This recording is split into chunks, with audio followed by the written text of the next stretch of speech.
Olivia Rutaya is a symbol of so much.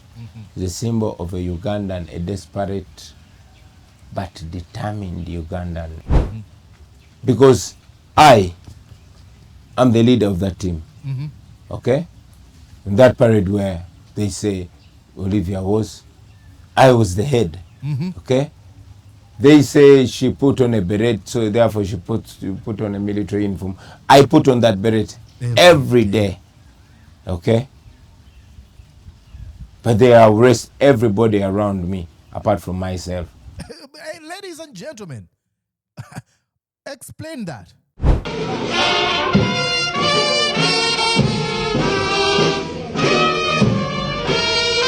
Bobi Wine is right there, Nyanzi, Lubongo ya.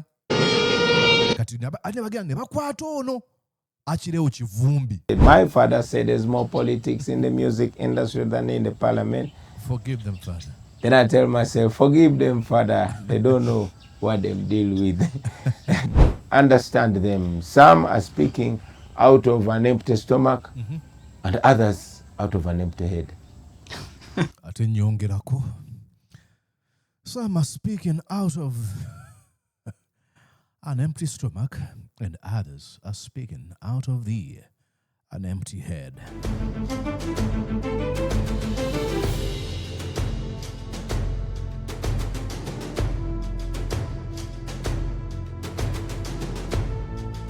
You're watching Mordecai Marissa Live Political Commentary. Please consider subscribing to help grow Uganda's Voices of Struggle ecosystem. Thank you. I cannot appreciate you enough for using your valuable time to always go on social media, break down things for people.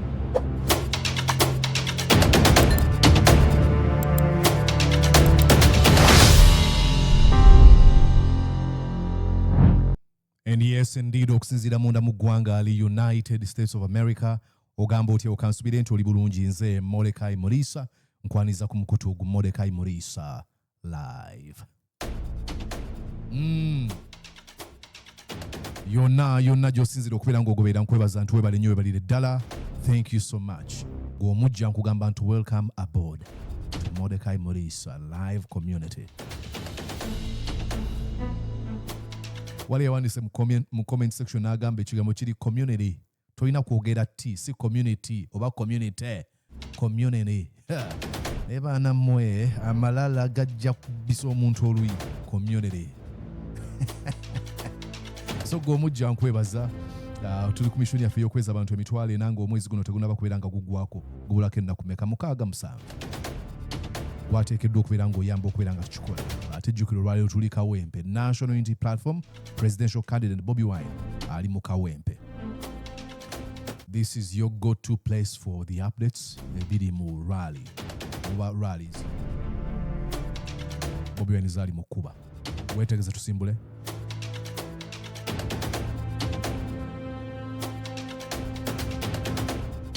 Yes.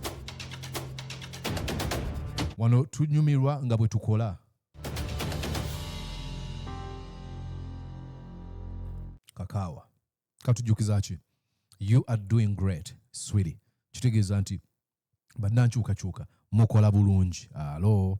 Anyways, Kawempe tujja kumuddako eddako. Tujja kumuddako eddako. Okay. NUP yakoze podcast bagiyita NUP podcast. I will show you here. Ojirengera bagiyita NUP podcast YouTube channel. Agenda osubscribinge balina abantu 2,668 2.668. So nkusaba ogende maaso subscribe ku eyo podcast ku ogenda okufunira ebintu naddala amaloboozi amatongole okuva mu kibiina ki NUP agatali edited, distorted, filtered and stuff like that.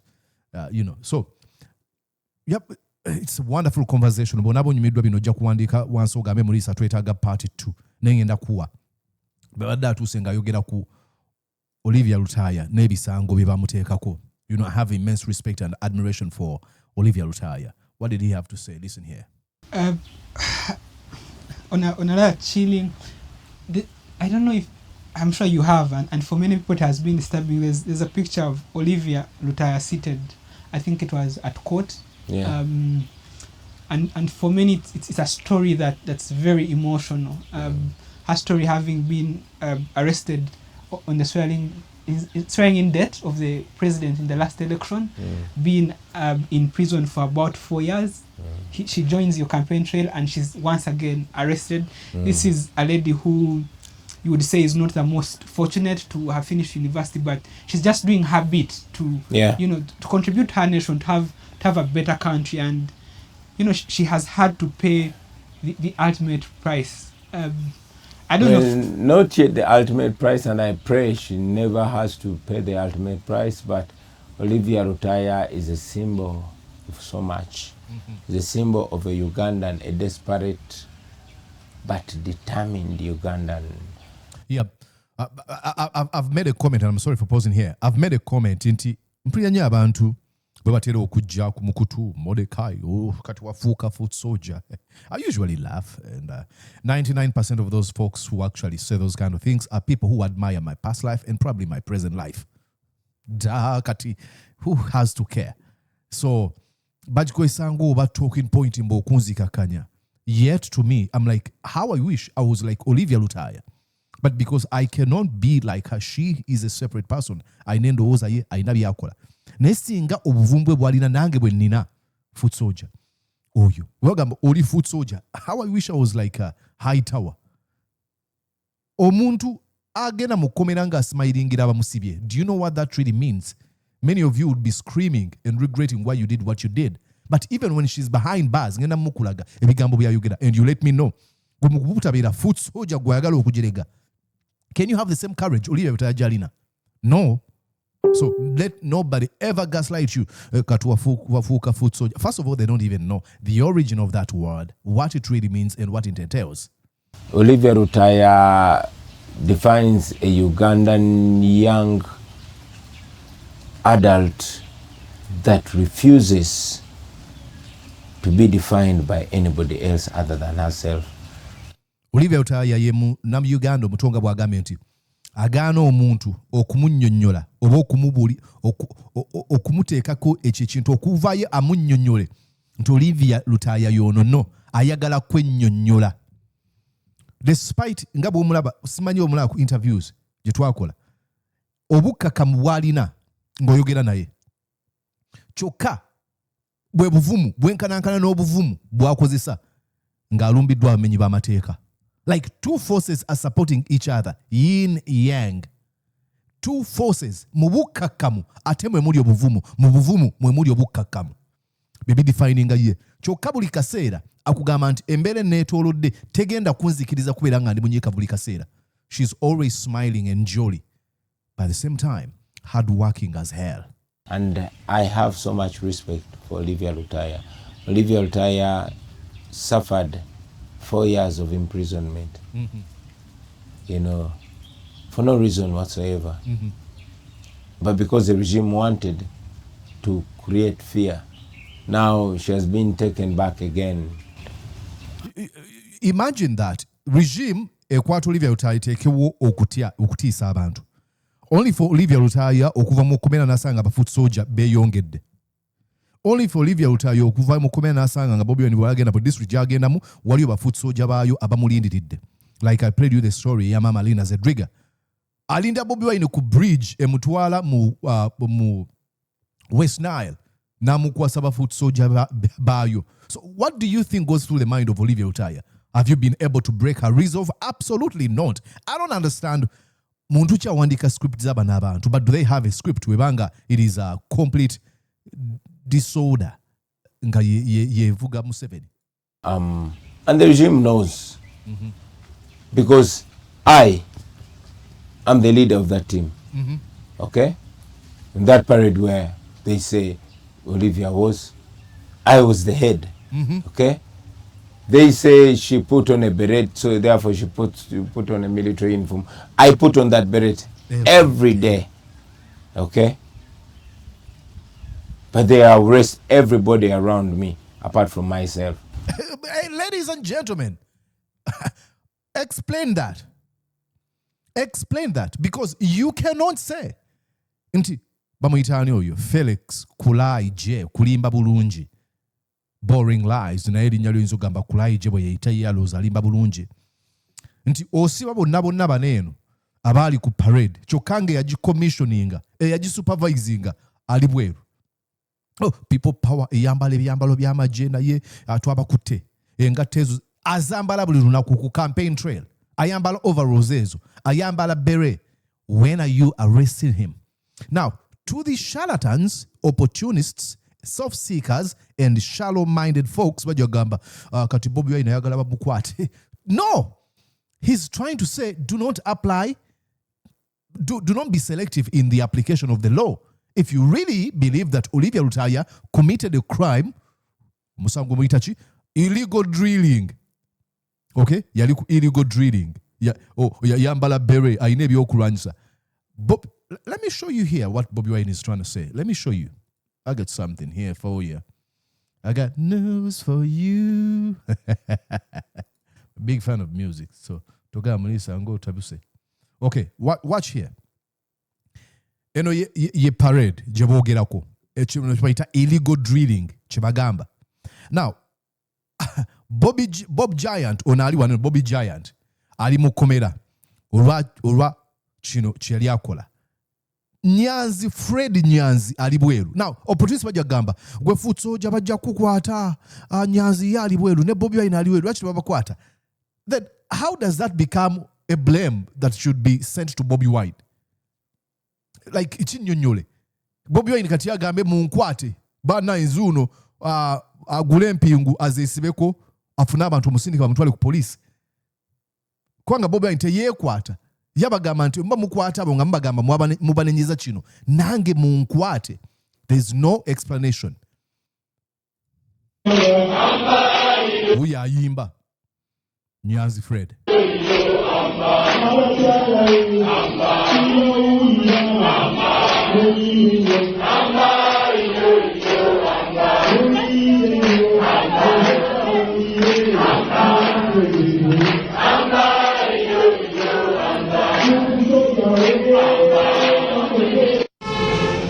Okay, who is coming out? I want you to watch this. Oya so kufuluma onogola ba wano ye David Louis Lubongoya. Ngate munna mukwata. Why you not arresting him? Abana kulika abana abatonga bubalaba. Ngate munna bakwata. Why you not arresting all these kids? Aba band. Why?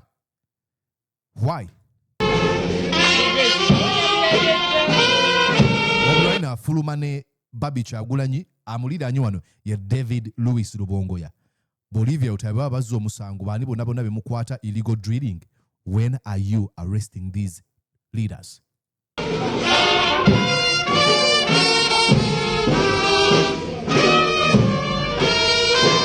Wine is right there. Nyanzi Lubongoya kati bagenda ne bakwata ono akireo kivumbi.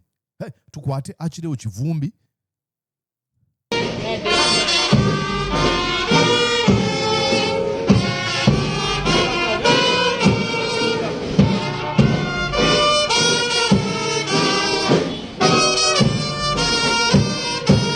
Bobi Wine is asking you a question. That if you are arresting my folks, my friends, my bodyguards for illegal drilling, how about me, who supervised it? Now, because Bamwita know you, Kulaije is a charlatan, a liar, a shameless liar. No shame at all. Hajja kugamba kati singa abeera ekintu kyonna ne bakwata Bobi Wine. Katujjukidde okumukwata. Like, this is the logic of the Museveni regime. Balaba omuntu amenya amateeka ne bagamba katumuleka amenya amateeka tujja kumukwata. Like Bobi Wine, they see him every day. Oyo guy Rusoke Chituma Rusoke guy ayogera police yagamba foot soldier tebamusindikira baluwa omukwata obukwasi. Abasirikale balinga 20 abatamwe ku Bobi Wine basukka n'okusukawo kyemmanyi abatamwe ne Bobi Wine buli kaseera. Lwaki tebamukwata abo mulinda ki? That's what I'm talking about. Ne bajja ne bakwata ono Edi Mutwe ne bakwata akireo kivumbi. It doesn't make any sense. But hey, let's go back. Bobi Wine ayogera ku Olivia Lutaaya. What message are they trying to send? That we can do anything to you, however unfair it is. Yep. until you sell out to us. That's what they're trying to say. Yeah, nti tusobola okukola buli kimu kyonna kyonna okutuusa lw'okkakkana ne weetunda. Kibagezaako kukola muganda ffe yasinisa ekitoleko commonly known or referred to as machete oba machete.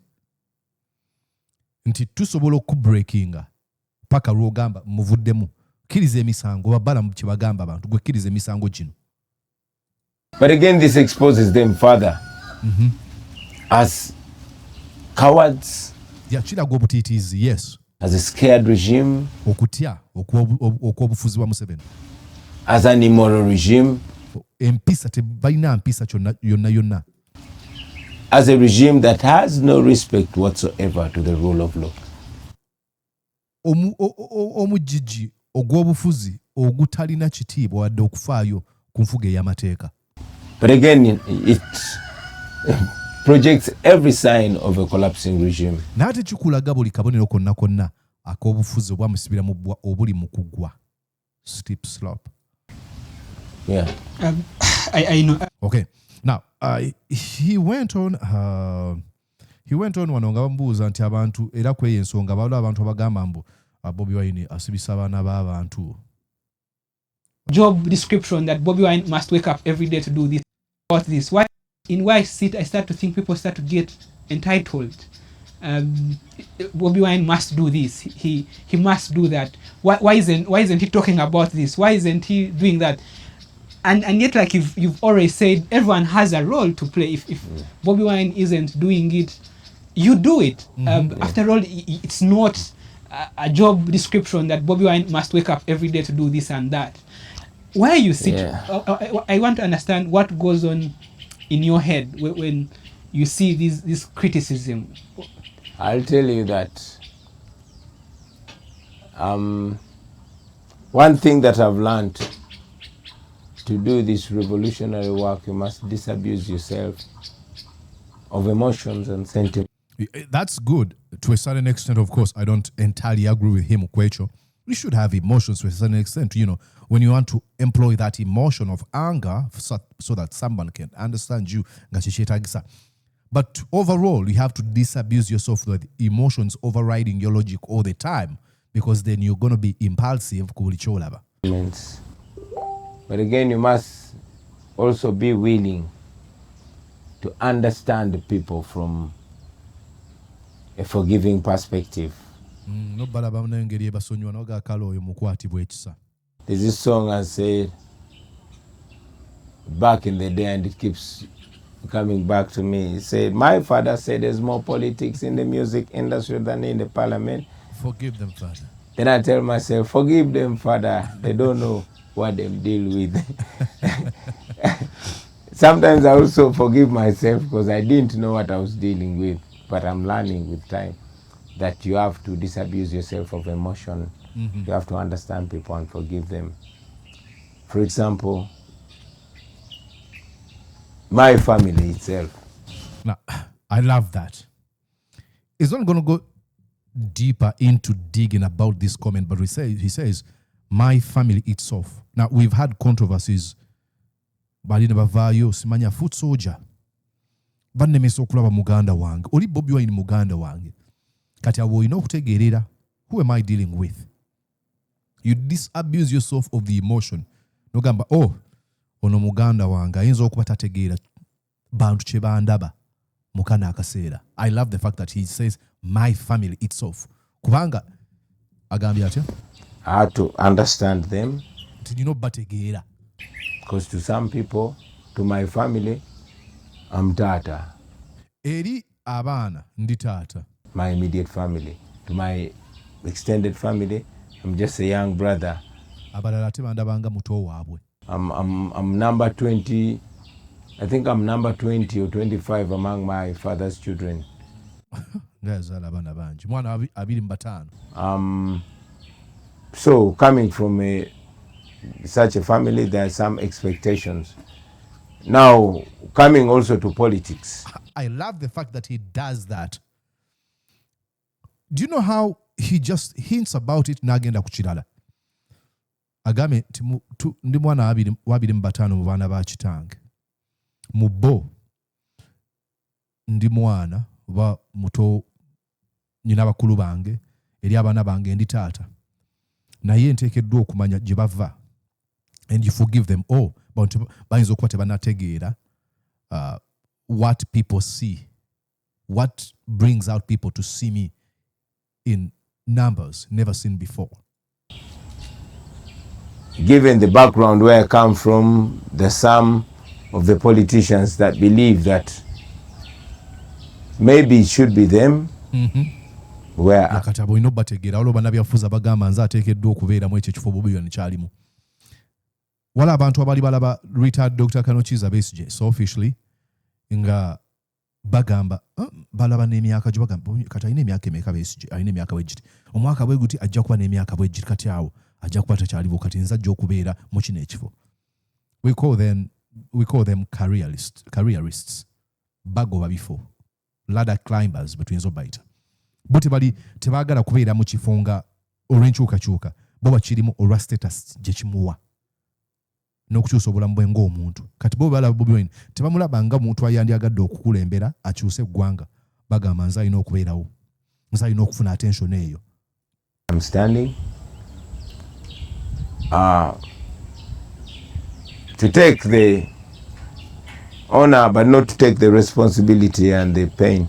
They want to go to heaven but they don't want to die. Kati awo nakubye nnyo. Agambye nti baagala okugenda mu ggulu naye tebaagala kufa. Nti what he's gone through to get to that point, he's trying to lower his thinking abeere ku level yaabwe. Nti if you really want to be here, are you willing to pay the price? And what is that price? Desperation. Kwa yakyogeddeko mu eno conversation. Also okuyita mbino byempiseemu if you want to be here. Abala baagala kubeera mu masuuti nga Mulisa agambe Bobi Wine oyo musinga nze ateekeddwa okubeeraawo. Really? Yeah. That's why you'll find them expecting a lot from you. Even the ordinary people.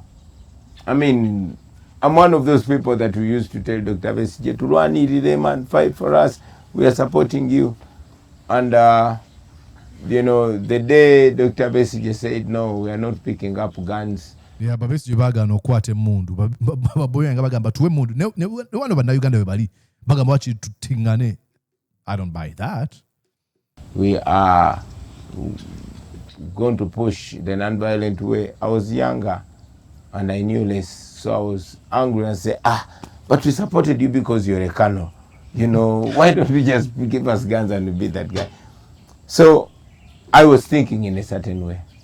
Believe me, there are people, when we came out of the 2021 elections, that were disappointed. And instead of getting angry with the dictator, they were angry with me. Exactly. We bali banji nnyo. Era abogeddeko bagamba batya? And we're like, watulimba ogenda kujja kwa Museveni ne tukulonda. So we have to understand. The people who actually see that. But I want to tell you, okukyusa eggwanga kitwala obuvunaanyizibwa bw'abantu ffenna buli muntu ng'alina kyakola. Tebikyuka lwa muntu omu. Nja kunnyonnyola emirundi n'emirundi buli kaseera. Nti W.E.B. Du Bois oba Marcus Garvey oba Malcolm X oba abakyala nga ba Sojourner Truth n'abalala tebalivinga kulaba birooto eby'Amerika gye tulimu olwaleero. Ne baasiga ensigo eyatambuzibwa abantu abalala n'ereetera omuddugavu okutuuka mu White House mu mwaka gwa 2008 ne mukyala we omuddugavu. Nga bazimba White House eyo emyaka egidda yazimbibwa abaddugavu naye nga tewalina muntu asobola kukisiinyako nti amaka gasookera ku macanga gasulamu omuddugavu. Yasulamu emyaka 8 mirambirira ebisanja 2. Ensigo zaasimbibwa mu myaka egyedda nga tukyali mu buddu nejjanga etambula paka 2018. So oteekeddwa okumanya nti olina okubaako ky'okola si bya Bobi Wine. abamu ku bo baatuuka n'okulugulamu obulamu batannyo banyumiza. Martin Luther King Jr. mu speech gye bayita I've been to the mountain top. Yali musajja mugagga yanenyezebwako nti era gwe okolagana n'abazungu lwaki otugamba tetulina kulwana. Linnya lyange eryokusatu nze Martin. Musikirizibwa omusajja oyo. He had, I would argue he was a pacifist. I am a pacifist as well. Sikiriza mu ntalo ne violence. Naye ng'agezaako okupreacha kye bayita nonviolence yatuuka n'okufiiramu. Abaali bamunenya nti yakolagana n'abazungu kyemmanyi baasigalawo ne bawangaala n'emyaka paka. Bo babeereyo bagamba wandibadde okola kino tuduumire tukwate mundu. Boogezi ebyo. Singa bakutta. Basigalawo jjukira bo babigambo boys. Naye mu speech bayita have been to the mountain top. Yagamba nti like everybody else, I would like to live. Longevity has its place. But it doesn't matter to me now. Because I've been to the mountain top and I've seen that we as the people shall get to the promised land. Yagamba nti I may not get there with you. Nyinza obutatuukayo nammwe. But mine eyes have seen the coming of the glory of the Lord. Yeah, you get a speech here, but I've been to the mountain top. Very wonderful speech. Yakaba n'okkaaba amaziga ng'amaliza okwogera ng'ava ku stage. Baakera kumukuba amasasi ne bamuttirawo. Teyali senator, teyaliiko kansala, yali mubuulizi wa njiri mu Ebenezer Baptist Church, Atlanta, Georgia. Teyaliiko kansala, teyaliiko MP, teyaliiko kintu kyonna, yali mubuulizi wa njiri, pastor. Yazuukusa consciousness. N'oyo yakugambanga abantu nti tukwate mundu oba woli wakuba naye mukube. Gwe bayita Malcolm X. Naye baamukuba masasi. Balina kye baakola okuzuukusa consciousness ya revolution n'okukyusa embeera abaddugavu mwe bawangaalira nti olunaku olwaleero ndi mu America. Eggwanga terituukiridde. Ne nnyina bye neeyagaliramu nga bwe tubagamba ono empangaalira. I am safe, I'm secure. Siti anti bagenda kujja bakuba masasi. Tusobola okutuuka absolutely tewali nsi etuukidde ekimu ku kinnaakyo. Naye ne kino kyennyina kyali tekisoboka singa omuwendo gw'abo abantu tebaaguwaayo. So bino bye tugamba Bobi Wine akolebwa ati. Then what are you doing? That's the most important question. Gw'okola ki? Them. But there are also politicians that use it. They think that maybe you're popular among the people and that is something that doesn't make them very comfortable. And they would want to discredit you at every turn. Therefore, if the vote is rigged, it is going to be your fault, not the rigger. No wonder they blame me for my comrades that are in prison. Imagine that. I do not understand that. And they're not blaming. Bobi Wine asibisa abaana b'abantu. You have ekizibu ekibeera bwonti. There comes a time mu bukulembeze oba musibira mu bbwa we basanyira ku ndowooza z'abantu nti abantu bawa attention abantu nga Frank Gashumba, Charles Romushana, Bobi Wine atalina kyali atisa abaana b'abantu. Like ebyo ebigambo kasita byogerebwa omuntu ng'ennyini akugambye nti obukulembeze obuliko bubi ekitegeeza nti omuntu ono mutiitiizi yawanika dda. Kati abantu abakola ebikolobero takyabanenya anenya abo abantu abalwanyisa ebikolobero. N'ogamba lwaki abantu bateekeddwa okuwuliriza oyo? Ne Bobi Wine n'agamba you must disabuse yourself of the emotions and look at these people from a forgiving perspective. Omukyala ogamba Frank Gashumba kubanga bw'amala okwogera ebyo mu ddakiika ntono nnyo oba musheddako atandika kweyogerako nze nsula masuuka meeru. Who cares? What the heck? Nsula masuuka meeru gateekeddwa ani ayagala okumanya oba osula mu ga bbulu oba the captor. They're blaming me for my people who are being oppressed. They're not blaming the oppressor. You see them say, we are Sibisabana Babani, etc. It is tough, but like I said, understand them. Some are speaking out of an empty stomach, and others out of an empty head. Some are speaking out of an empty stomach, and others are speaking out of an empty head.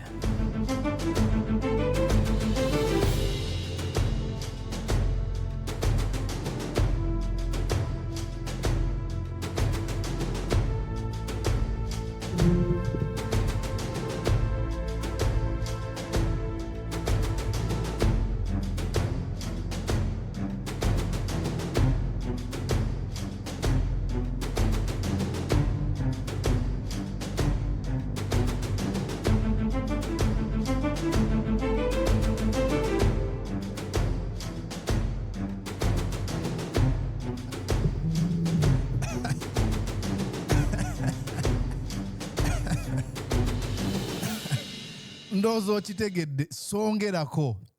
Do one thing, please make sure that you subscribe to this feed, like this video, share it with people out there.